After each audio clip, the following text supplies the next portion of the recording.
बिस्मिल्लाहिर्रहमानिर्रहीम। हज़रत जनाब सैयदना अबू उमामा बाहिली रज़ियल्लाहु ताला अन्हु से रिवायत है।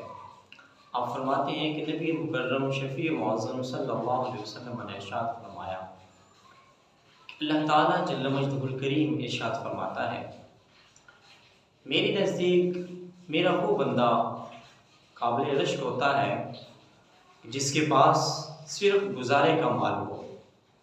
आज हर शख्स ज़्यादा की तलब में है, लेकिन वो ये नहीं देख रहा कि मेरे पास गुजारा करने के लिए तो मौजूद है ना।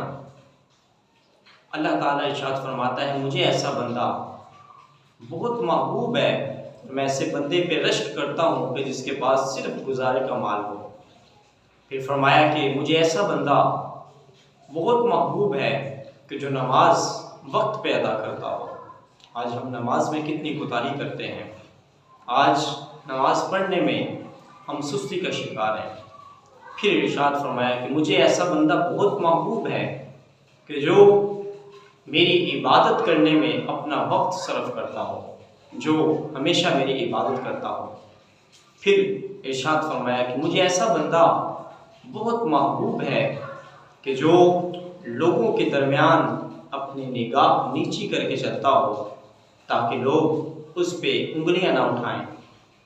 और फिर इरशाद फरमाया कि मुझे ऐसा बंदा बहुत महबूब है और ऐसे बंदे पे मैं रश्क करता हूँ कि जिससे जल्द मौत आ जाए। और फिर इरशाद फरमाया कि उसका माली विरासत कम हो।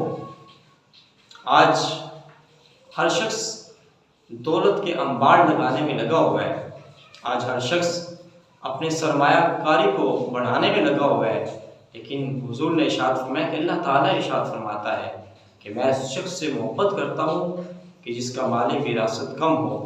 और फिर आखिरी बात हुजूर ने इरशाद फरमाई कि अल्लाह ताला इरशाद फरमाता है कि मुझे ऐसा बंदा बहुत महबूब है कि जिस पे रोने वाले बहुत कम लोग हों।